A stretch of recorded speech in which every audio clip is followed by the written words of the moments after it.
Godmorgen, René. Godmorgen. Hvad siger vi til den? Og skiltet! Jamen Per, nu skal jeg lære dig noget, man kan sige om organisatorisk fødekæde. I toppen, souschefer. Så kommer der mellemledere. Så kommer der personale og pedeller. Og allernederst selvfølgelig studerende. For studerende, parkering forbudt.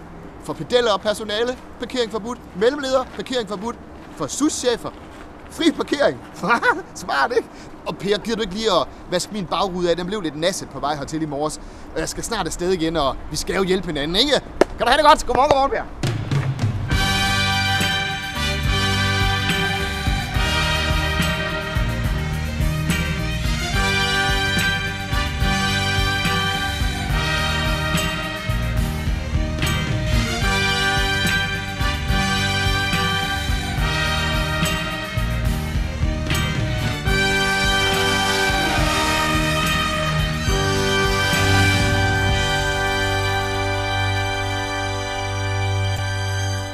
Som chef tror jeg, det er meget, meget vigtigt, at man fra morgenstunden af ligesom sætter scenen.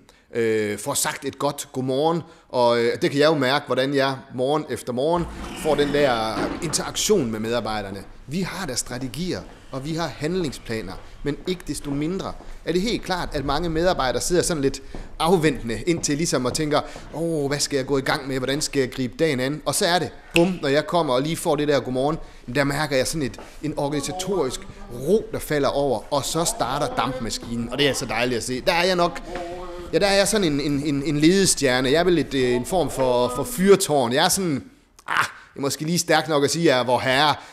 Eller, det er jeg vel som sådan. Det er jo ikke mig, der sagde det. Eller, det var det jo så. Hver dag, der har jeg sådan en lille gimmick for mig selv, som jeg kalder de heldige udvalgte. Hvor jeg lige bruger lidt ekstra tid på nogle af mine medarbejdere. Nå, Marianne, var kontorelev på Tego.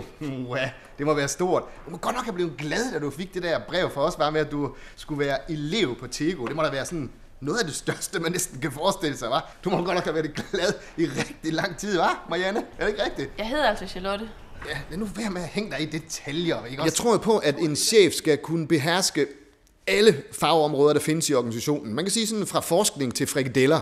Så uanset hvorhen i vores organisation, der måtte være behov for mig, så er jeg overbevist om, så kan jeg sættes ind, og så kan jeg sådan her, der kan jeg bare fungere der. Og det er uanset, om det er en opgave i en forskningsenhed, eller det er nogle opgaver i kantinen. Jeg er der, og det tager mig ingen tid. Malene, er der gang i butikken, hva'? Pandekager, det er godt. Nej, for helvede, du skulle sgu da ikke stå og rode med sådan en lommekniv. Vel, når man laver sådan noget her sådan et sted, så skulle man ikke gøre lidt show op for noget, ikke? Skal man sgu, der kan jeg trick, skal du se her. Pas på.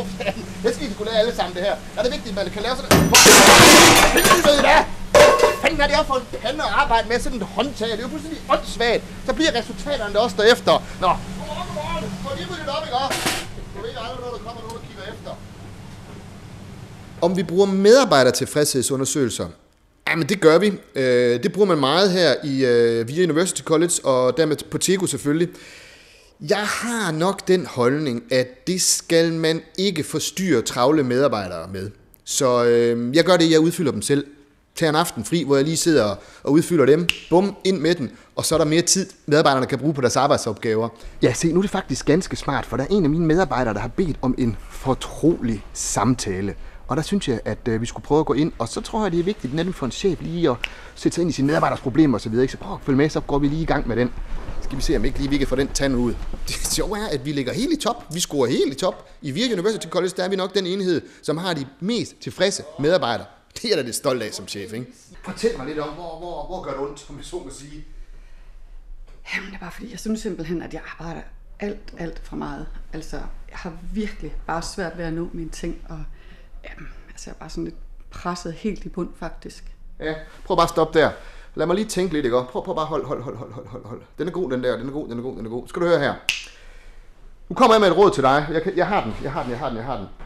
Altså, Lone, du har jo aldrig været kendt for at være sådan den hurtigste knaller på havnen, vel? Og der er tit lige, man kan finde et ekstra gear, og lige prøve at sige, bum, kan man få noget mere fra hånden, ikke? Det er jo den ene. Så tænker jeg også, hvordan er du møder omkring ved 8-tiden om morgenen. Hvad med at sige i en periode, at du møder en time før? Det er altså 5 timer om ugen. Bum, så fik du dem. Så nu får du mere effektivitet og mere tid, hva'? Hvad siger du til den?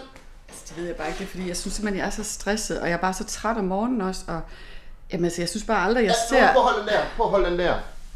Du ser ikke hvem? Undskyld, det skal jeg lige have igen. Sådan en familie, jeg synes bare, jeg arbejder hele tiden. Altså også om aftenen og i weekenderne og sådan noget. Jeg er virkelig stresset og træt. 2 ting til den. At du ikke ser din familie, og du ikke ser din mand og dine børn og så videre, ikke også? Prøv at høre, spørg dig selv om, hvem er det, jeg får pengene af? Det er Tego. Det får du ikke af din familie, vel? Det tror jeg lige, du skal have i baghovedet, ikke også? Og så siger du stress. Vi er ikke blive enige om. Stress, det er sådan noget, man læser om i damebladene. Det findes ikke i virkeligheden, og det kan jeg skrive under på, ikke også? Så jeg synes, vi skal... Nej. Skal vi ikke bare sige, den er der? Hva? Ja, jeg kan godt se. Er du glad nu? Det er super. Det er godt. Det er super. Noget af det vigtigste, en chef skal kunne, det er at forstå sine medarbejdere. Kunne sætte sig ind i sine medarbejderes problemer. Man skal kunne coache. Og ja, der bruger jeg så måske et fremmedord. Coaching. Ja, det er noget helt nyt, der er begyndt at dukke op, og det er nok selvfølgelig kvæg min position, og det er, at jeg holder mig orienteret, men der forstår godt, du ser sådan lidt, hvad er nu det? Coaching, jamen det handler altså, coaching, hvad er det? Et tysk ord eller noget med coach, det er vigtigt, men som kontorelev her, det er jo stadigvæk spændende at være her, ikke? Jeg har altså været udlært i et år nu. Har du været udlært et år? Nå, ja, tillykke. For at lykkes med sine strategier, der er det vigtigt, at en chef fra tid til anden kan træde ud af chefrollen, for ligesom at kravle ned på det niveau, medarbejderne de er på, og ligesom blive kollega, kammerat med dem på en eller anden måde. Det kan være svært at komme derned. Man skal sådan, hvad skal man sige, hænge lidt af sin intelligens af vejen for et kort øjeblik. Men så kan det faktisk være meget berigende at være lidt med i nogle af de ritualer, medarbejderne de pisker rundt og har sammen. Godmorgen, René. Nå, tak for sidst. Ja, selv tak. Det var sgu sjovt at løbe DHL-løb, hva'? Det synes jeg. Ja. Jeg var lidt skuffet over din tid. Jeg regnede med, at du løb noget hurtigere. Ej, stop. Prøv lige at hvad fanden er det for noget at sige? Det er jo dumt, det der. Vi kan også være lidt positiv. Vi kan også prøve at hjælpe hinanden lidt, ikke? Okay. Vi skal jo hjælpe hinanden, Søren. Du har jo også selv på et tidspunkt snakket om, at er det ikke næste uge, du gerne vil have fri? Fordi dine forældre, de har sølvbryllup, ikke? Og de har jo travlt. Det er sgu ikke sådan, vi kan hjælpe hinanden, ikke?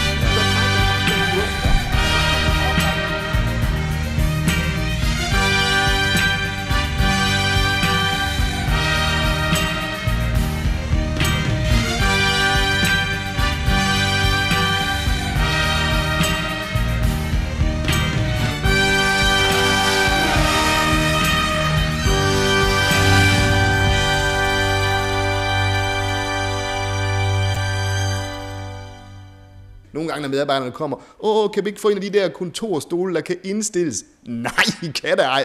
Hvad bliver det næste? Det er sådan nogle borer, jeg har hørt om, der skulle kunne køre op og ned. Nej, det er jo ikke Tivoli det her, det er jo ikke karuseller, vel? Det er en arbejdsplads, og det er vigtigt at have for øje.